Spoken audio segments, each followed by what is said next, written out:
पावन पौड़ी की विचार अखीरली पंक्ति तो आरंभ होगी। अखीरली पंक्ति है, मन अंध है जन्म गवाया, अन्ने मन ने जन्म गवा लिया। ਜਦੋਂ ਇਸ ਪ੍ਰਚਲਿਤ ਪੌੜੀ ਦੇ ਅਰਥ ਕੀਤੇ ਗਏ ਤਾਂ ਇਸ ਨੂੰ ਮਰਨ ਤੋਂ ਬਾਅਦ ਦੇ ਨਾਲ ਜੋੜ ਦਿੱਤਾ ਗਿਆ। ਜਿਸ ਤਰ੍ਹਾਂ 2 ਨੰਬਰ ਪੌੜੀ ਨੂੰ ਵੀ ਮਰਨ ਤੋਂ ਬਾਅਦ ਦੇ ਨਾਲ ਜੋੜਿਆ ਗਿਆ, ਇਸ ਪੌੜੀ ਦੇ ਨਾਲ ਵੀ ਸਾਡੇ ਲੋਕਾਂ ਨੇ ਇਸ ਤਰ੍ਹਾਂ ਹੀ ਕੀਤਾ। ਤੇ ਜਦੋਂ ਅਰਥ ਕੀਤੇ ਗਏ ਤਾਂ ਕਿਹਾ ਗਿਆ, ਪੀਨੈ ਭੋਗ ਭੋਗ ਕੈ ਹੋਏ ਭਸਮੜ ਭਾਉ ਸਿਧਾਇਆ, ਕਿ ਬੰਦੇ ਨੇ ਸੰਸਾਰ ਦੇ ਵਿੱਚ ਰਹਿੰਦਿਆਂ ਕਈ ਪ੍ਰਕਾਰ ਦੇ ਖਾਣੇ ਖਾਧੇ, ਹੋਏ ਭਸਮੜ ਭਾਉ ਸਿਧਾਇਆ, ਜਦੋਂ ਮਰ ਗਿਆ ਮਿੱਟੀ ਦੀ ਢੇਰੀ ਬਣ ਗਿਆ, ਸਰੀਰ ਦੇ ਵਿੱਚੋਂ ਆਤਮਾ ਨਿਕਲ ਗਈ, ਵੱਡਾ ਹੋਆ ਦੁਨੀਦਾਰ ਗਲ ਸੰਗਲ ਘੱਤ ਚਲਾਇਆ। ਜਮਦੂਤ ਆਏ, ਜਮਦੂਤਾਂ ਨੇ ਗਲਾਂ ਦੇ ਵਿੱਚ ਸੰਗਲ ਪਾ ਲਏ ਤੇ ਇਸ ਨੂੰ ਲੈ ਕੇ ਜਾ ਰਹੇ ਨੇ।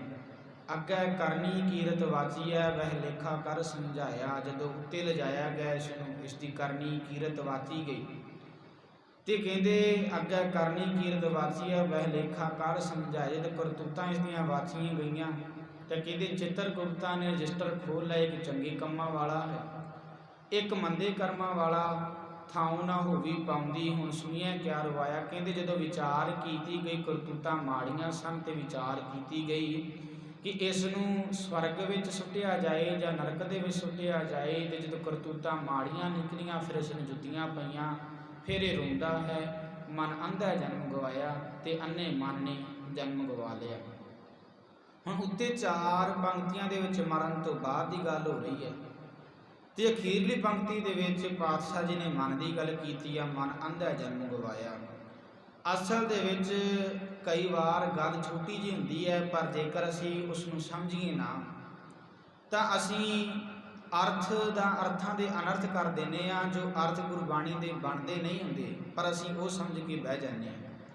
ਹੁਣ ਮਨ ਕੀ ਹੈ ਜਿਹਨੂੰ ਮਰਨ ਤੋਂ ਬਾਅਦ ਜੁੱਤੀਆਂ ਪੈ ਰਹੀਆਂ, ਕਿਉਂਕਿ ਇਹ ਸਾਰੀ ਪੌੜੀ ਦੇ ਵਿੱਚ ਮਨ ਦੀ ਗੱਲ ਕੀਤੀ ਗਈ ਹੈ, ਸਰੀਰ ਦੀ ਗੱਲ ਨਹੀਂ ਕੀਤੀ। ਅਸਲ ਦੇ ਵਿੱਚ ਡਾਕਟਰਾਂ ਨੇ ਸਾਰੇ ਸਰੀਰ ਦੇ ਐਕਸਰੇ ਕਰਕੇ ਵੇਖ ਲਏ, ਪਤਾ ਲਾ ਲਿਆ ਕਿਹੜੀ ਸਰੀਰ ਦੀ ਹੱਡੀ ਕਿੱਥੇ ਹੈ, ਹਰੇਕ ਸਰੀਰ ਦੇ ਅੰਗ ਦੇ ਬਾਰੇ ਡਾਕਟਰ ਨੇ ਪਤਾ ਲਾ ਲਿਆ, ਮੈਡੀਕਲ ਸਾਇੰਸ ਵਾਲਿਆਂ ਨੇ, ਪਰ ਉਹਨਾਂ ਨੂੰ ਵੀ ਹਜੇ ਤੱਕ ਮਨ ਨਹੀਂ ਲੱਭਾ। ਹੁਣ ਜਿਹੜੀ ਚੀਜ਼ ਸਰੀਰ ਦੇ ਅੰਦਰ ਹੈ ਹੀ ਨਹੀਂ, ਫਿਰ ਮਰਨ ਤੋਂ ਬਾਅਦ ਜੁੱਤੀਆਂ ਕਿਸ ਨੂੰ ਪੈ ਰਹੀਆਂ? ਗੱਲ ਹੋ ਰਹੀ ਹੈ ਮਨ ਦੀ। ਹੁਣ ਸਮਝਣਾ ਪਵੇਗਾ ਪਹਿਲਾਂ ਕਿ ਮਨ ਕੀ ਹੈ। ਜਿੱਥੇ ਮਾੜੇ ਤੇ ਚੰਗੇ ਖਿਆਲ ਪੈਦਾ ਹੁੰਦੇ ਨੇ, ਭਾਵ ਵਿਚਾਰਾਂ ਦੇ ਸੰਗ੍ਰਹਿ ਨੂੰ ਮਨ ਕਿਹਾ ਜਾਂਦਾ ਹੈ, ਤੇ ਇਸ ਮਨ ਦਾ ਜਨਮ ਕਿਸ ਤਰ੍ਹਾਂ ਹੁੰਦਾ ਹੈ ਇਹ ਸਾਨੂੰ ਕਿਸੇ ਸੰਪਰਦਾਈ, ਕਿਸੇ ਡੇਰੇਦਾਰ, ਕਿਸੇ ਰਾਗੀ ਢਾਡੀ ਪ੍ਰਚਾਰਕ, ਇੱਥੋਂ ਤੱਕ ਕਿ ਮੇਰੇ ਕੋਲੋਂ ਹੀ ਪੁੱਛਣ ਦੀ ਲੋੜ ਨਹੀਂ ਕਿ ਮਨ ਦਾ ਜਨਮ ਹੁੰਦਾ ਕਿਸ ਤਰ੍ਹਾਂ। ਅਸੀਂ ਧੰਨ ਸ਼੍ਰੀ ਗੁਰੂ ਗ੍ਰੰਥ ਸਾਹਿਬ ਮਹਾਰਾਜ ਦੀ ਪਾਵਨ ਬਾਣੀ ਤੋਂ ਪੁੱਛਣਾ ਹੈ ਕਿ ਪਾਤਸ਼ਾਹ ਜੀ ਮਨ ਦਾ ਜਨਮ ਕਿਸ ਤਰ੍ਹਾਂ ਹੁੰਦਾ, ਤਾਂ ਪਾਤਸ਼ਾਹ ਜੀ ਕਹਿੰਦੇ ਨੇ ਸਾਧ ਸੰਗ ਭਇਓ ਜਨਮ ਪ੍ਰਾਪਤ, ਭਾਵ ਜਦੋਂ ਮਨ ਸਾਧ ਭਾਵ ਗੁਰੂ ਦਾ ਸੰਗ ਕਰਦਾ, ਜਦੋਂ ਮਨ ਗੁਰੂ ਦੇ ਨਾਲ ਇੱਕ ਮਿਕਤਾ ਹਾਸਲ ਕਰ ਲੈਂਦਾ ਹੈ, ਜਦੋਂ ਗੁਰੂ ਦੇ ਦੱਸੇ ਹੁਕਮਾਂ ਦੇ ਮੁਤਾਬਕ ਚੱਲਣਾ ਸ਼ੁਰੂ ਕਰ ਦਿੰਦਾ, ਕਹਿੰਦੇ ਉਦੋਂ ਇਸ ਮਨ ਦਾ ਜਨਮ ਹੋ ਜਾਂਦਾ ਹੈ, ਉਦੋਂ ਇਹ ਮਨ ਜਿਉਂਦਾ ਹੋ ਜਾਂਦਾ ਹੈ। ਪਰ ਜਦੋਂ ਇੱਕ ਮਿਕਤਾ ਹਾਸਲ ਨਹੀਂ ਤਾਂ ਇਹ ਪਹਿਲਾਂ ਮਨ ਮਰਿਆ ਹੋਇਆ ਹੈ। ਮਨ ਦੇ ਜਿਉਣ ਦੀ ਪਰਿਭਾਸ਼ਾ ਕੀ ਹੈ? ਅਸੀਂ ਗੁਰਬਾਣੀ ਦਾ ਵਾਕ ਪੜ੍ਹਦੇ ਹਾਂ, ਮਨ ਤੂੰ ਜੋਤ ਸਰੂਪ ਹੈ, ਆਪਣਾ ਮੂਲ ਪਛਾਣ, ਮਨ ਹਰ ਜੀ ਤੇਰੇ ਨਾਲ ਹੈ। ਜਦੋਂ ਮਨ ਨੇ ਇਸ ਗੱਲ ਨੂੰ ਮਹਿਸੂਸ ਕਰਨਾ ਸ਼ੁਰੂ ਕਰ ਦਿੱਤਾ ਕਿ ਗੁਰੂ ਮੇਰੇ ਨਾਲ ਹੁਣ ਆ ਗਿਆ, ਗੁਰੂ ਤਾਂ ਸਾਡੇ ਨਾਲ ਹੀ ਹੈ, ਗੁਰੂ ਮੇਰੇ ਸੰਗ ਸਦਾ ਹੈ ਨਾਲੇ, ਪਰ ਜਦੋਂ ਮਨ ਨੇ ਇਸ ਗੱਲ ਨੂੰ ਮਹਿਸੂਸ ਕਰਨਾ ਸ਼ੁਰੂ ਕਰ ਦਿੱਤਾ ਕਿ ਗੁਰੂ ਹੁਣ ਮੇਰੇ ਨਾਲ ਆ ਗਿਆ ਹੈ, ਤਾਂ ਪਾਤਸ਼ਾਹ ਜੀ ਕਹਿੰਦੇ ਮਨ ਜਿਉਂਦਾ ਹੈ। ਇਹ ਹੈ ਮਨ ਦੇ ਜਿਉਣ ਦੀ ਪਰਿਭਾਸ਼ਾ। ਪਰ ਜਦੋਂ ਇਸ ਮਨ ਨੇ ਅਕਾਲ ਪੁਰਖ ਵਾਹਿਗੁਰੂ ਦੀ ਸਿੱਖਿਆ ਨੂੰ ਵਿਸਾਰਿਆ ਹੈ, ਗੁਰੂ ਦੇ ਉਪਦੇਸ਼ ਤੋਂ ਮੁਨਕਰ ਹੋਇਆ ਹੈ, ਤਾਂ ਪਾਤਸ਼ਾਹ ਜੀ ਨੇ ਸੋਦਰ ਬਾਣੀ ਦੇ ਵਿੱਚ ਫਰਮਾ ਦਿੱਤਾ, ਹਰ ਬਿਸਰਤ ਤੇਰੇ ਗੁਣ ਗਲਿਆ। ਜਦੋਂ ਰੱਬ ਵਿਸਰ ਗਿਆ ਤਾਂ ਕਹਿੰਦੇ ਜੀਵਨ ਦੇ ਵਿੱਚੋਂ ਗੁਣ ਗਲ ਗਏ, ਜੀਵਨ ਦੇ ਵਿੱਚੋਂ ਗੁਣਾਂ ਦਾ ਗਲ ਜਾਣਾ ਹੀ ਜਨਮ ਗਵਾਇਆ ਹੈ। ਹੁਣ ਜਦੋਂ ਤੱਕ ਇਸ ਮਨ ਦੀ ਸਾਂਝ ਗੁਰੂ ਦੇ ਨਾਲ ਪਈ ਹੋਈ ਹੈ, ਮਨ ਜਿਉਂਦਾ ਹੈ, ਪਰ ਜਦੋਂ ਇਸ ਮਨ ਦੀ ਸਾਂਝ ਗੁਰੂ ਦੇ ਨਾਲ ਨਹੀਂ ਪਈ ਤਾਂ ਸਮਝ ਲਵੋ ਕਿ ਇਸ ਮਨ ਦੀ ਸਾਂਝ ਹੁਣ ਸ਼ੈਤਾਨ ਦੇ ਨਾਲ ਪੈ ਗਈ ਹੈ। ਸ਼ੈਤਾਨ ਕੀ ਹੈ? ਕਾਮ, ਕ੍ਰੋਧ, ਲੋਭ, ਮੋਹ, ਹੰਕਾਰ। ਪਾਤਸ਼ਾਹ ਜੀ ਨੇ ਫਰਮਾ ਦਿੱਤਾ, ਬਿਨ ਪੂਰੇ ਗੁਰਦੇਵ ਫਿਰੈ ਸ਼ੈਤਾਨਿਆ। ਪੂਰੇ ਗੁਰੂ ਤੋਂ ਬਿਨਾ ਇਹ ਬੰਦਾ ਸ਼ੈਤਾਨ ਹੈ, ਸ਼ੈਤਾਨ ਬਣਿਆ ਹੋਇਆ ਹੈ। ਹੁਣ ਅਖੀਰਲੀ ਪੰਕਤੀ ਦੇ ਵਿੱਚ ਗੱਲ ਹੋ ਰਹੀ ਹੈ ਮਨ ਦੀ। ਮਨ ਅੰਧ ਹੈ, ਜਨਮ ਗਵਾਇਆ। ਅਗਿਆਨੀ ਮਨ ਨੇ ਕੀ ਕੀਤਾ? ਕਹਿੰਦੇ ਜਨਮ ਗਵਾ ਲਿਆ ਹੈ। ਹੁਣ ਇਸ ਮਨ ਨੇ ਜਨਮ ਗਵਾਇਆ ਕਿਸ ਤਰ੍ਹਾਂ? ਇਹ ਘਟਨਾ ਕੀ ਵਾਪਰੀ ਹੈ?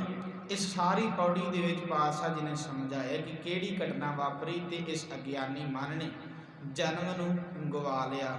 ਪਹਿਲੀ ਪੰਕਤੀ ਦੇ ਵਿੱਚ ਪਾਤਸ਼ਾਹ ਜੀ ਨੇ ਫਰਮਾਇਆ, ਆਪੀਨੈ ਭੋਗ ਭੋਗ ਕੈ ਹੋਏ ਭਸਮੜ ਭਾਉ ਰਸ ਸਿਧਾਇਆ। ਆਪੀਨੈ, ਹੁਣ ਗੱਲ ਮਨ ਦੀ ਹੋ ਰਹੀ ਹੈ। ਆਪੀਨੈ ਦਾ ਭਾਵ ਮਨ ਨੇ ਆਪ ਹੀ ਭੋਗ ਭੋਗ ਕੈ। ਹੁਣ ਮਨ ਕਿਹੜੇ ਭੋਗ ਭੋਗਦਾ? ਹੁਣ ਮਨ ਕੋਈ ਆਈਸਕ੍ਰੀਮ, ਕੋਈ ਸ਼ਾਹੀ ਪਨੀਰ ਜਾਂ ਕੋਈ ਦਹੀਂ ਲੱਸੀ ਤਾਂ ਪੀਂਦਾ ਨਹੀਂ, ਕੋਈ ਰੋਟੀ ਤਾਂ ਖਾਂਦਾ ਨਹੀਂ ਹੈ। ਹੁਣ ਮਨ ਕਿਹੜੇ ਭੋਗ ਭੋਗਦਾ? ਜਦੋਂ ਇਹਨਾਂ ਲਫ਼ਜ਼ਾਂ ਦੇ ਅਰਥ ਕੀਤੇ ਗਏ ਪ੍ਰਚਲਿਤ ਆਖਿਆ ਗਿਆ ਕਿ ਬੰਦੇ ਨੇ ਸੰਸਾਰ ਦੇ ਵਿੱਚ ਰਹਿੰਦੇ ਕਈ ਪ੍ਰਕਾਰ ਦੇ ਖਾਣੇ ਖਾਧੇ, ਜਦੋਂ ਮਰ ਗਿਆ ਫਿਰ ਉੱਤੇ ਜਾ ਕੇ ਜੁੱਤੀਆਂ ਪਈਆਂ। ਪਰ ਨਹੀਂ, ਗੱਲ ਮਨ ਦੀ ਹੋ ਰਹੀ ਹੈ। ਮਨ ਕਿਹੜੇ ਭੋਗ ਭੋਗਦਾ? ਮਨ ਭੋਗ ਭੋਗਦਾ ਕਾਮ ਦੇ, ਕ੍ਰੋਧ ਦੇ, ਹੰਕਾਰ ਦੇ, ਮੋਹ ਦੇ, ਈਰਖਾ ਦੇ, ਦਵੈਸ਼ ਭਾਵਨਾ ਦੇ, ਕਰਮ ਕਾਂਡ ਦੇ, ਮਨਮਤ ਦੇ, ਵਹਿਮ ਭਰਮ ਦੇ। ਮਨ ਇਹ ਭੋਗ ਭੋਗਦਾ। ਭੋਗ ਭੋਗਣ ਦਾ ਮਤਲਬ ਹੈ ਇਹਨਾਂ ਚੀਜ਼ਾਂ ਦੇ ਵਿੱਚ ਖਚਿਤ ਹੋ ਕੇ ਰਹਿ ਗਿਆ ਹੈ। ਹੁਣ ਕੋਈ ਬੰਦਾ ਕਿਸੇ ਨੂੰ ਇਹ ਭਰਮ ਪਾ ਦੇਵੇ, ਗੁੰਮਰਾਹ ਕਰ ਦੇਵੇ ਕਿ ਤੂੰ ਤੀਰਥ ਇਸ਼ਨਾਨ ਕਰਿਆ ਕਰ, ਤੇਰੇ ਇਹਦੇ ਨਾਲ ਹੀ ਭਲਾ ਹੋ ਜਾਣਾ। ਹੁਣ ਬੰਦਾ ਉਹ ਤੀਰਥ ਇਸ਼ਨਾਨ ਕਰ ਰਿਹਾ, ਭਾਵ ਉਹ ਤੀਰਥ ਇਸ਼ਨਾਨ ਦੇ ਵਿੱਚ ਖਚਿਤ ਹੋ ਕੇ ਰਹਿ ਗਿਆ। ਹੁਣ ਕਈ ਵਾਰ ਕਈ ਬੀਬੀਆਂ ਨੂੰ ਗੁੰਮਰਾਹ ਕਰ ਦਿੱਤਾ ਜਾਂਦਾ ਕਿ ਤੁਸੀਂ ਕਰਵਾ ਚੌਥ ਦੇ ਵਰਤ ਰੱਖਿਆ ਕਰੋ, ਤੁਹਾਡੇ ਪਤੀ ਦੀ ਲੰਮੀ ਉਮਰ ਹੋ ਜਾਵੇਗੀ। ਆਏ ਸਾਲ ਕਰਵਾ ਚੌਥ ਦੇ ਵਰਤ ਰੱਖੇ ਜਾਂਦੇ ਨੇ, ਕਈ ਬੀਬੀਆਂ ਰੱਖਦੀਆਂ ਨੇ, ਭਾਵ ਉਹ ਉਹਨਾਂ ਚੀਜ਼ਾਂ ਦੇ ਵਿੱਚ ਹੀ ਖਚਿਤ ਹੋ ਕੇ ਰਹਿ ਜਾਂਦੀਆਂ ਨੇ। ਹੁਣ ਸੰਸਾਰ ਦਾ ਹਰੇਕ ਬੰਦਾ ਕਿਸੇ ਨਾ ਕਿਸੇ ਚੀਜ਼ ਦੇ ਵਿੱਚ ਖਚਿਤ ਹੋ ਕੇ ਰਹਿ ਗਿਆ। ਕੋਈ ਮੜੀਆਂ ਤੇ ਮੱਥੇ ਟੇਕ ਰਿਹਾ, ਉਹਨਾਂ ਚੀਜ਼ਾਂ ਵਿੱਚ ਹੀ ਖਚਿਤ ਹੈ। ਕੋਈ ਕਿਸੇ ਥਾਂ ਤੇ ਜਾ ਰਿਹਾ ਹੈ, ਕੋਈ ਕਿਸੇ ਥਾਂ ਤੇ ਜਾ ਰਿਹਾ ਹੈ, ਕੋਈ ਕਿਸੇ ਚੀਜ਼ ਦੇ ਵਿੱਚ ਖਚਿਤ ਹੈ। ਪਾਤਸ਼ਾਹ ਜੀ ਕਹਿੰਦੇ ਆਪੀਨੈ ਭੋਗ ਭੋਗ ਕੈ। ਹੁਣ ਕਹਿੰਦੇ ਇਸ ਮਨ ਦੇ ਕੋਲ ਕਹਿੰਦੇ ਸਾਰੀਆਂ ਭੈੜੀਆਂ ਵਿਚਾਰਾਂ ਨੇ। ਭੈੜੀ ਮੱਤ ਇਕੱਠੀ ਕਰਕੇ ਬੈਠਾ, ਕੋਈ ਚੰਗੀ ਵਿਚਾਰ ਇਸ ਦੇ ਕੋਲ ਹੈ ਹੀ ਨਹੀਂ। ਇਹ ਭੋਗ ਭੋਗਣੇ ਸ਼ੁਰੂ ਕਰ ਦਿੱਤੇ ਨੇ ਮਨ ਨੇ। ਤੇ ਕਹਿੰਦੇ ਜਦੋਂ ਇਹ ਭੋਗ ਭੋਗਣੇ ਸ਼ੁਰੂ ਕਰ ਦਿੱਤੇ ਮਨ ਨੇ, ਤਾਂ ਕਹਿੰਦੇ ਹੋਇਆ ਕਿ ਹੋਏ ਭਸਮੜ ਭਾਉ ਰਸ ਸਿਧਾਇਆ। ਕਹਿੰਦੇ ਇਹ ਮਨ ਇੰਨਾ ਕਮਲਾ ਹੋ ਗਿਆ, ਇਹ ਮਨ ਇੰਨਾ ਕਮਲਾ ਹੋ ਗਿਆ ਕਿ ਇਸ ਨੂੰ ਇਹ ਨਹੀਂ ਪਤਾ ਲੱਗ ਰਿਹਾ ਕਿ ਕੀ ਚੰਗਾ ਮੈਂ ਕਰ ਲਵਾਂ ਤੇ ਕੀ ਮਾੜਾ ਮੈਂ ਉਹ ਛੱਡ ਦੇਵਾਂ। ਕਹਿੰਦੇ ਇਸ ਨੂੰ ਸੋਝੀ ਨਹੀਂ, ਇਸ ਦੇ ਕੋਲ ਵਿਵੇਕ ਬੁੱਧ ਨਹੀਂ ਰਹਿ ਗਈ, ਕਿਉਂਕਿ ਇਸ ਨੇ ਗੁਰੂ ਤੋਂ ਮਤ ਲਈ ਨਹੀਂ। ਜੇਕਰ ਇਹ ਗੁਰੂ ਦੇ ਕੋਲ ਆ ਕੇ ਬੈਠਾ ਹੁੰਦਾ ਤਾਂ ਗੁਰੂ ਨੇ ਸਮਝਾ ਦੇਣਾ ਸੀ, ਅਕਲੀ ਸਾਹਿਬ ਸੇਵੀਐ ਅਕਲੀ ਪਾਈਐ ਮਾਨ, ਅਕਲੀ ਪੜ੍ਹ ਕੇ ਬੂਝੀਐ ਅਕਲੀ ਕੀਚੈ ਦਾਨ। ਨਾਨਕ ਆਖੈ ਰਾਹ ਇਹ ਹੋਰ ਗੱਲਾਂ ਸ਼ੈਤਾਨ। ਗੁਰੂ ਨੇ ਇਸ ਨੂੰ ਸਮਝਾਉਣਾ ਸੀ ਕਿ ਪਹਿਲਾ ਵਸਤ ਸਿਜਾਣ ਕੈ ਤਾਂ ਕੀਚੈ ਵਪਾਰੇ। ਗੁਰੂ ਦੇ ਕੋਲ ਤਾਂ ਆਇਆ ਹੀ ਨਹੀਂ, ਇਸ ਦੇ ਕੋਲ ਵਿਵੇਕ ਬੁੱਧ ਨਹੀਂ ਰਹਿ ਗਈ। ਅਰਦਾਸ ਰੋਜ਼ਾਨਾ ਕਰਦਾ, ਸਿੱਖਾਂ ਨੂੰ ਸਿੱਖੀ ਦਾਨ, ਕੇਸ ਦਾਨ, ਰਹਿਤ ਦਾਨ, ਵਿਵੇਕ ਦਾਨ, ਪਰ ਇਹ ਨਹੀਂ ਪਤਾ ਕਰਨ ਦੀ ਕੋਸ਼ਿਸ਼ ਕੀਤੀ ਕਿ ਜਿਹਦੀ ਮੰਗ ਮੈਂ ਰੋਜ਼ ਕਰਦਾ ਵਿਵੇਕ ਦਾਨ ਦੀ, ਉਹ ਹੈ ਕੀ ਚੀਜ਼, ਨਹੀਂ ਪਤਾ ਸਾਨੂੰ। ਅਸੀਂ ਸੁੱਤੇ ਸਿੱਧ ਹੀ ਅਰਦਾਸਾਂ ਕਰ ਜਾਂਦੇ ਹਾਂ। ਚੰਗੇ ਤੇ ਮੰਦੇ ਦੀ ਪਰਖ ਕਰਨ ਵਾਲੀ ਬੁੱਧੀ ਨੂੰ ਕਿਹਾ ਜਾਂਦਾ ਹੈ ਵਿਵੇਕ ਬੁੱਧ। ਹੁਣ ਜਿਸ ਮਨ ਨੇ ਇਹ ਭੋਗ ਭੋਗਣੇ ਸ਼ੁਰੂ ਕਰ ਦਿੱਤੇ ਨੇ, ਇਹ ਬੁਰਾਈ ਇਕੱਠੀ ਕਰਕੇ ਬੈਠਾ ਹੈ, ਕਾਮ, ਕ੍ਰੋਧ, ਲੋਭ, ਮੋਹ, ਹੰਕਾਰ, ਈਰਖਾ, ਦਵੈਸ਼ ਭਾਵਨਾ, ਮਨਮਤ, ਕਰਮ ਕਾਂਡ, ਵਹਿਮ ਭਰਮ, ਇਹ ਭੋਗ ਭੋਗ ਰਿਹਾ। ਪਾਤਸ਼ਾਹ ਜੀ ਕਹਿੰਦੇ ਇਹਦੇ ਕੋਲੋਂ ਵਿਵੇਕ ਬੁੱਧ ਨਹੀਂ ਰਹਿ ਗਈ। ਫਿਰ ਹੋਇਆ ਕਿ ਕਹਿੰਦੇ ਹੋਏ ਭਸਮੜ। ਭਸਮੜ ਕਹਿੰਦੇ ਨੇ ਮਿੱਟੀ ਦੀ ਢੇਰੀ ਨੂੰ, ਸਵਾਹ ਦੀ ਢੇਰੀ। ਹੁਣ ਸਵਾਹ ਦੀ ਢੇਰੀ ਦੀ ਕੋਈ ਵੈਲਿਊ ਨਹੀਂ। ਹੁਣ ਬੰਦੇ ਜਦੋਂ ਇਹ ਭੋਗ ਭੋਗਣੇ ਸ਼ੁਰੂ ਕਰ ਦਿੱਤੇ, ਇਹਨਾਂ ਵਿੱਚ ਖਚਿਤ ਹੋ ਗਿਆ, ਕਹਿੰਦੇ ਫਿਰ ਬੰਦੇ ਦੇ ਜੀਵਨ ਦੀ ਕੋਈ ਵੈਲਿਊ ਨਹੀਂ ਰਹਿ ਗਈ। ਇਹ ਵੀ ਮਿੱਟੀ ਦੀ ਢੇਰੀ ਵਾਂਗ ਹੈ, ਇਹ ਵੀ ਇੱਕ ਰੂਹ ਬਣ ਗਿਆ ਇਸ ਦਾ ਜੀਵਨ। ਕਹਿੰਦੇ ਹੋਏ ਭਸਮੜ ਭਾਉ ਰਸ ਸਿਧਾਇਆ। ਭਾਵ ਦੇ ਜਦੋਂ ਅਰਥ ਕੀਤੇ ਗਏ ਤਾਂ ਇਹ ਕੀਤੇ ਗਏ ਕਿ ਬੰਦੇ ਦੇ ਮਰਨ ਤੋਂ ਬਾਅਦ ਸਰੀਰ ਦੇ ਵਿੱਚੋਂ ਆਤਮਾ ਨਿਕਲ ਜਾਂਦੀ ਹੈ। ਪਰ ਇੱਥੇ ਪਾਤਸ਼ਾਹ ਜੀ ਨੇ ਮਨ ਦੀ ਗੱਲ ਕੀਤੀ ਹੈ, ਨਾ ਕਿ ਸਰੀਰ ਦੀ। ਹੁਣ ਗੁਰਬਾਣੀ ਦੇ ਵਿੱਚੋਂ ਅਸੀਂ ਇਹ ਪਾਵਨ ਬੋਲ ਕਈ ਵਾਰ ਪੜ੍ਹੇ ਵੀ ਹੋਣਗੇ ਤੇ ਸੁਣੇ ਵੀ ਹੋਣਗੇ। ਬਾਬਾ ਕਬੀਰ ਸਾਹਿਬ ਜੀ ਨੇ ਆਖਿਆ ਸੀ ਕਿ ਨਰੂ ਮਰੈ ਨਰ ਕਾਮ ਨ ਆਵੈ, ਪਸ਼ੂ ਮਰੈ ਦਾਸ ਕਾਸ ਵਾਰੈ। ਜਦੋਂ ਇਹਨਾਂ ਪੰਕਤੀਆਂ ਦੇ ਵੀ ਅਰਥ ਕੀਤੇ ਗਏ ਤਾਂ ਇਹ ਕੀਤੇ ਗਏ ਕਿ ਜਦੋਂ ਬੰਦਾ ਮਰ ਜਾਏ ਤਾਂ ਕਿਸੇ ਕੰਮ ਦਾ ਨਹੀਂ, ਤੇ ਪਸ਼ੂ ਮਰ ਜਾਏ ਤਾਂ 10 ਕਾਸ ਵਾਰਦਾ ਹੈ। ਚਮੜੇ ਦੇ ਜਿਹੜੇ ਨੇ ਉਹ ਬਣ ਜਾਂਦੇ ਨੇ, ਬਟੂਏ ਬਣ ਜਾਂਦੇ ਨੇ, ਬੂਟ ਬਣ ਜਾਂਦੇ, ਜੁੱਤੀਆਂ ਬਣ ਜਾਂਦੀਆਂ ਨੇ, ਕਈ ਪ੍ਰਕਾਰ ਦੇ ਜਿਹੜੇ ਵਸਤੂਆਂ ਨੇ ਉਹ ਬਣ ਜਾਂਦੀਆਂ ਨੇ। ਪਰ ਮੈਂ ਕਈ ਵਾਰ ਸੋਚਦਾ ਹੁੰਨਾ ਕਿ ਜੇਕਰ ਇਹੀ ਅਰਥ ਜਿਹੜੇ ਅੱਜ ਤੱਕ ਅਸੀਂ ਇਹਨਾਂ ਪੰਕਤੀਆਂ ਦੇ ਕਰਦੇ ਆ ਰਹੇ ਹਾਂ, ਇਹੀ ਅਰਥ ਜੇਕਰ ਅਸੀਂ ਅੱਜ ਬੱਚਿਆਂ ਦੇ ਵਿੱਚ ਰੱਖੀਏ ਨਾ, ਜਿਹੜੇ ਬੱਚੇ ਸਕੂਲ ਕਾਲਜਾਂ ਯੂਨੀਵਰਸਿਟੀਆਂ ਦੇ ਵਿੱਚ ਜਾਂਦੇ ਨੇ ਕਿ ਪੁੱਤ ਬਾਬਾ ਕਬੀਰ ਸਾਹਿਬ ਜੀ ਕਹਿੰਦੇ ਨੇ ਕਿ ਬੰਦਾ ਮਰ ਜੇ ਕਿਸੇ ਕੰਮ ਨਹੀਂ ਆਉਂਦਾ, ਤਾਂ ਉਹਨਾਂ ਬੱਚਿਆਂ ਨੇ ਸਾਡੇ ਇਹਨਾਂ ਅਰਥਾਂ ਦੇ ਨਾਲ ਸਹਿਮਤ ਨਹੀਂ ਹੋਣਾ। ਬੱਚੇ ਕਹਿਣਗੇ ਅਸੀਂ ਨਹੀਂ ਮੰਨਦੇ ਕਿ ਬੰਦਾ ਮਰਨ ਤੋਂ ਬਾਅਦ ਕੋਈ ਕੰਮ ਨਹੀਂ ਆਉਂਦਾ, ਕਿਉਂਕਿ ਮੈਡੀਕਲ ਸਾਇੰਸ ਦੇ ਮੁਤਾਬਕ ਬੰਦੇ ਦੇ ਮਰਨ ਤੋਂ ਬਾਅਦ ਅੱਖਾਂ ਵੀ ਕੰਮ ਆ ਜਾਂਦੀਆਂ ਨੇ। ਸਰੀਰ ਦੇ ਅਨੇਕਾਂ ਬੋਡੀ ਪਾਰਟ ਨੇ ਜਿਹੜੇ ਮਰਨ ਤੋਂ ਬਾਅਦ ਵਰਤੋਂ ਵਿੱਚ ਲਿਆਂਦੇ ਜਾ ਸਕਦੇ ਨੇ। ਹੁਣ ਕੀ ਕਹਾਂਗੇ ਕਿ ਬਾਬਾ ਕਬੀਰ ਸਾਹਿਬ ਜੀ ਨੇ ਬਾਣੀ ਵਿੱਚ ਕੁਝ ਗਲਤ ਲਿਖ ਦਿੱਤਾ? ਨਹੀਂ, ਬਾਬਾ ਕਬੀਰ ਸਾਹਿਬ ਜੀ ਨੇ ਕੁਝ ਗਲਤ ਨਹੀਂ ਲਿਖਿਆ। ਬਾਣੀ ਦਾ ਵਾਕ ਹੈ, ਆਦਿ ਸੱਚ ਜੁਗਾਦ ਸੱਚ ਹੈ ਭੀ ਸੱਚ, ਨਾਨਕ ਹੋਸੀ ਭੀ ਸੱਚ। ਬਾਣੀ ਨੇ ਜੋ ਲਿਖਿਆ ਠੀਕ ਹੈ, ਸੱਚ ਹੈ, ਪਰ ਇਹ ਕਹਿਣਾ ਪਵੇਗਾ ਕਿ ਅਰਥ ਕਰਨ ਵਾਲਿਆਂ ਨੇ ਅਰਥ ਗਲਤ ਕਰ ਦਿੱਤੇ। ਜਿਨ੍ਹਾਂ ਨੇ ਸਾਨੂੰ ਅਰਥ ਕਰਕੇ ਸਮਝਾਏ ਉਹਨਾਂ ਨੇ ਸਹੀ ਅਰਥ ਸਾਡੇ ਵਿੱਚ ਰੱਖੇ ਨਹੀਂ। ਕਹਿਣਾ ਪਵੇਗਾ ਕਿ ਮੇਰੇ ਵਰਗਿਆਂ ਨੇ ਅਰਥ ਗਲਤ ਕਰ ਦਿੱਤੇ ਨੇ। ਪਰ ਜੇਕਰ ਅਸੀਂ ਇੱਥੇ ਵੀ ਡੂੰਘਾਈ ਦੇ ਨਾਲ ਇਸ ਗੱਲ ਨੂੰ ਸਮਝ ਲਈਏ ਤੇ ਗੱਲ ਸਪਸ਼ਟ ਹੋ ਜਾਂਦੀ ਹੈ। ਬਾਬਾ ਕਬੀਰ ਸਾਹਿਬ ਜੀ ਕਹਿੰਦੇ ਨਰੂ ਮਰੈ ਨਰ ਕਾਮ ਨ ਆਵੈ, ਪਸ਼ੂ ਮਰੈ 10 ਕਾਸ ਵਾਰੈ। ਨਰੂ ਭਾਵ ਇਨਸਾਨੀਅਤ, ਬੰਦੇ ਦੇ ਜੀਵਨ ਦੇ ਵਿੱਚੋਂ ਇਨਸਾਨੀਅਤ ਵਾਲਾ ਸੁਭਾਅ ਜੇਕਰ ਮਰ ਜਾਵੇ ਤਾਂ ਪਾਤਸ਼ਾਹ ਜੀ ਕਹਿੰਦੇ, ਬਾਬਾ ਕਬੀਰ ਸਾਹਿਬ ਜੀ ਕਹਿੰਦੇ ਬੰਦਾ ਕਿਸੇ ਕੰਮ ਦਾ ਨਹੀਂ। ਹੁਣ ਸਮਾਜ ਦੇ ਵਿੱਚ ਉਹਨਾਂ ਬੰਦਿਆਂ ਨੂੰ ਪ੍ਰਵਾਨ ਕੀਤਾ ਜਾਂਦਾ ਹੈ ਜਿਨ੍ਹਾਂ ਦੇ ਜੀਵਨ ਦੇ ਵਿੱਚ ਇਨਸਾਨੀਅਤ ਵਾਲਾ ਸੁਭਾਅ ਜਾਗਦਾ ਹੁੰਦਾ, ਤੇ ਜਿਨ੍ਹਾਂ ਦੇ ਜੀਵਨ ਦੇ ਵਿੱਚ ਇਨਸਾਨੀਅਤ ਨਹੀਂ ਉਹਨਾਂ ਬੰਦਿਆਂ ਨੂੰ ਸਮਾਜ ਵਿੱਚ ਪ੍ਰਵਾਨ ਨਹੀਂ ਕੀਤਾ ਜਾਂਦਾ। ਆਮ ਕਰਕੇ ਕਿਹਾ ਜਾਂਦਾ ਇੱਕ ਤਾਂ ਭੇੜੀ ਹੈ, ਇਹਦੇ ਜੀਵਨ 'ਚ ਇਨਸਾਨੀਅਤ ਹੀ ਨਹੀਂ ਹੈ। ਲੋਕ ਉਹਨਾਂ ਬੰਦਿਆਂ ਨੂੰ ਪ੍ਰਵਾਨ ਨਹੀਂ ਕਰਦੇ। ਸਮਾਜ ਦੇ ਵਿੱਚ ਬਲਾਤਕਾਰ ਵਰਗੀਆਂ ਅਨੇਕਾਂ ਘਟਨਾਵਾਂ ਵਾਪਰਦੀਆਂ ਨੇ ਤਾਂ ਲੋਕਾਂ ਦਾ ਇਹ ਕਹਿਣਾ ਹੁੰਦਾ ਇਹੋ ਜਿਹੇ ਬੰਦੇ ਨੂੰ ਫਾਂਸੀ ਲਾ ਦੇਣੀ ਚਾਹੀਦੀ ਹੈ, ਫਾਹੇ ਚਾੜ ਦੇਣਾ ਚਾਹੀਦਾ। ਇਹੋ ਜਿਹੇ ਬੰਦਿਆਂ ਦੀ ਸਮਾਜ 'ਚ ਲੋੜ ਨਹੀਂ। ਭਾਵ ਕਹਿਣ ਦਾ ਭਾਵ ਜਿਨ੍ਹਾਂ ਦੇ ਜੀਵਨ 'ਚ ਇਨਸਾਨੀਅਤ ਵਾਲਾ ਸੁਭਾਅ ਜਾਗਦਾ ਉਹਨਾਂ ਬੰਦਿਆਂ ਨੂੰ ਸਮਾਜ ਪ੍ਰਵਾਨ ਕਰਦਾ, ਦੂਜੇ ਬੰਦੇ ਨੂੰ ਪ੍ਰਵਾਨ ਨਹੀਂ ਕਰਦਾ। ਤੇ ਪਾਤਸ਼ਾਹ ਬਾਬਾ ਕਬੀਰ ਸਾਹਿਬ ਜੀ ਕਹਿੰਦੇ ਨਰੂ ਮਰੈ ਨਰ ਕਾਮ ਨ ਆਵੇ। ਜਦੋਂ ਬੰਦੇ ਦੇ ਜੀਵਨ ਦੇ ਵਿੱਚੋਂ ਇਨਸਾਨੀਅਤ ਵਾਲਾ ਸੁਭਾਅ ਮਰ ਜਾਏ, ਕਹਿੰਦੇ ਬੰਦਾ ਕਿਸੇ ਕੰਮ ਦਾ ਨਹੀਂ, ਉਹ ਸਮਾਜ ਦੇ ਕੰਮ ਆਉਂਦਾ ਹੈ ਤੇ ਨਾ ਹੀ ਉਹ ਆਪਣਾ ਆਪ ਸਵਾਰ ਸਕਦਾ ਹੈ। ਤੇ ਅੱਗੇ ਕਹਿੰਦੇ ਬਾਬਾ ਕਬੀਰ ਸਾਹਿਬ ਜੀ ਪਸ਼ੂ ਮਰੈ 10 ਕਾਸ ਵਾਰੈ। ਜਦੋਂ ਬੰਦੇ ਦੇ ਜੀਵਨ ਦੇ ਵਿੱਚੋਂ ਪਸ਼ੂ ਵਾਲਾ ਸੁਭਾਅ ਮਰਦਾ ਹੈ, ਜਿਹੜਾ ਪਸ਼ੂ ਵਾਲਾ ਸੁਭਾਅ ਕਹਿ ਲਓ ਕਿ ਜੀਵਨ ਦੇ ਵਿੱਚੋਂ ਜਿਹੜਾ ਕਾਮ ਵਾਲਾ ਸੁਭਾਅ ਸੀ ਉਹ ਮਰ ਗਿਆ, ਜੀਵਨ ਦੇ ਵਿੱਚੋਂ ਕੁੱਤੇ ਵਾਲੀ ਬਿਰਤੀ ਸੀ ਜਿਹੜੀ ਸੁਭਾਅ ਸੀ ਉਹ ਮਰ ਗਿਆ। ਕਹਿੰਦੇ ਜਦੋਂ ਪਸ਼ੂ ਮਰਿਆ 10 ਕਾਸ ਵਾਰੈ।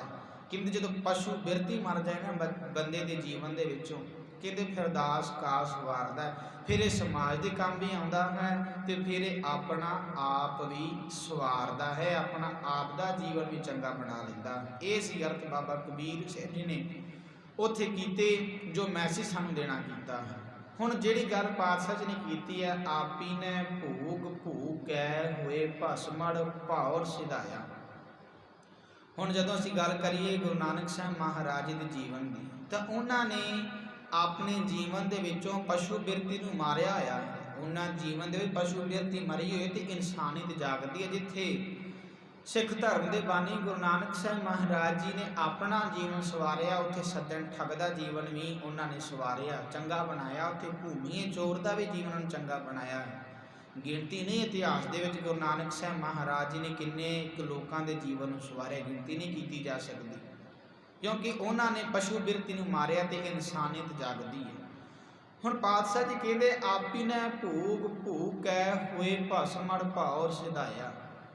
ਮਨ ਨੇ ਜਦੋਂ ਇਹ ਭੋਗ ਭੋਗਣੇ ਸ਼ੁਰੂ ਕਰ ਦਿੱਤੇ, ਕਿਉਂਕਿ ਇਹਦੇ ਪੱਲੇ ਕੀ ਆ ਕਾਮ ਕ੍ਰੋਧ ਲੋਭ ਮੋਹ ਹੰਕਾਰ ਈਰਖਾ ਦਵੈਸ਼ ਭਾਵਨਾ ਮਨ ਮਤ ਕਰਮ ਕਾਂਡ ਵਹਿਮ ਭਰਮ। ਕਹਿੰਦੇ ਇਹ ਇਸ ਦੇ ਪੱਲੇ ਤੇ ਕਹਿੰਦੇ ਇਹ ਅਕਾਲ ਪੁਰਖ ਵਾਹਿਗੁਰੂ ਦਾਤੇ ਪਰਵਾਰ ਨਹੀਂ ਹੋ ਸਕਦਾ। ਉੱਥੇ ਇਸ ਨੂੰ ਕੁੜਿਆਰ ਸਿੱਧ ਕੀਤਾ ਜਾਣਾ ਹੈ, ਕਿਹਾ ਜਾਣਾ ਹੈ ਕਿ ਤੇਰਾ ਜੀਵਨ ਸਚਿਆਰਾ ਨਹੀਂ ਬਣਿਆ।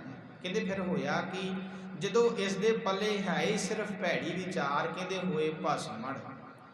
ਕਹਿੰਦੇ ਇਸ ਦੀ ਵੈਲਿਊ ਮਿੱਟੀ ਦੀ ਢੇਰੀ ਵਾਂਗ ਹੈ। ਹੁਣ ਮਿੱਟੀ ਦੀ ਢੇਰੀ ਦੀ ਕੋਈ ਵੈਲਿਊ ਤਾਂ ਨਹੀਂ। ਹੁਣ ਬਾਜ਼ਾਰ ਵਿੱਚ ਅਸੀਂ ਵੇਚਣ ਚਲੇ ਜਾਈਏ ਕਿ ਇਸ ਦੇ ਬਦਲੇ ਸਾਨੂੰ ਕੁਝ ਪੈਸੇ ਦੇ ਦਿਓ, ਤਾਂ ਅਗਲਾ ਬੰਦਾ ਕਹੇਗਾ ਕੀ ਚੀਜ਼ ਹੈ, ਇਹ ਤਾਂ ਕੁਝ ਵੀ ਨਹੀਂ, ਤੇ ਬਦਲੇ ਤੈਨੂੰ ਕੀ ਦੇ ਦੇਈ, ਉਸ ਦੀ ਕੋਈ ਕੀਮਤ ਨਹੀਂ। ਕਹਿੰਦੇ ਮਿੱਟੀ ਦੀ ਢੇਰੀ ਵਾਂਗ ਫਿਰ ਬੰਦੇ ਦਾ ਜੀਵਨ ਕਰੂ ਬਣ ਜਾਂਦਾ ਹੈ, ਜਿਸ ਦੀ ਕੋਈ ਵੈਲਿਊ ਨਹੀਂ। ਹੋਏ ਭਸਮੜ ਭਾਵ ਸਿਧਾਇਆ, ਭਾਵ ਦਾ ਭਾਵ ਹੈ ਇਨਸਾਨੀਅਤ। ਜਦੋਂ ਇਸ ਦੇ ਕੋਲ ਸਿਰਫ ਰਹਿ ਹੀ ਭੈੜੀਆਂ ਵਿਚਾਰਾਂ ਗਈਆਂ, ਇਸ ਦੀ ਜੀਵਨ ਦੀ ਕੋਈ ਵੈਲਿਊ ਨਹੀਂ ਰਹਿ ਗਈ, ਇਸ ਦਾ ਜੀਵਨ ਕਰੂਪ ਬਣ ਗਿਆ। ਕਹਿੰਦੇ ਫਿਰ ਹੋਇਆ ਕਿ ਇਸ ਦੇ ਜੀਵਨ ਦੇ ਵਿੱਚੋਂ ਇਨਸਾਨੀਅਤ ਹੈ, ਕਹਿੰਦੇ ਉਹ ਉੱਡ ਗਈ ਹੈ। ਇਨਸਾਨੀਅਤ ਦਾ ਭਾਵ ਇਸ ਦੇ ਜੀਵਨ ਦੇ ਵਿੱਚੋਂ ਉੱਡ ਗਿਆ। ਇਸ ਪੰਕਤੀ ਦੇ ਅਰਥ ਇਹ ਸੀ ਜਿਹੜੇ ਪਾਤਸ਼ਾਹ ਜੀ ਨੇ ਸਾਨੂੰ ਸਮਝਾਏ ਸੀ ਕਿ ਜੀਵਨ ਦੇ ਵਿੱਚੋਂ ਇਨਸਾਨੀਅਤ ਉੱਡ ਗਈ ਤੇ ਰਹਿ ਕੀ ਗਿਆ ਮਗਰ ਕਾਮ ਕ੍ਰੋਧ ਲੋਭ ਮੋਹ ਹੰਕਾਰ ਈਰਖਾ ਦਵੈਸ਼ ਭਾਵਨਾ। ਇਹ ਮਨ ਇਹਨਾਂ ਚੀਜ਼ਾਂ ਦੇ ਵਿੱਚ ਹੀ ਸਿਰਫ ਖਾਚੇ ਧੋ ਕੇ ਰਹਿ ਗਿਆ ਹੈ। ਇਸ ਦੇ ਪੱਲੇ ਸਿਰਫ ਵਿਕਾਰ ਹੀ ਰਹਿ ਗਏ।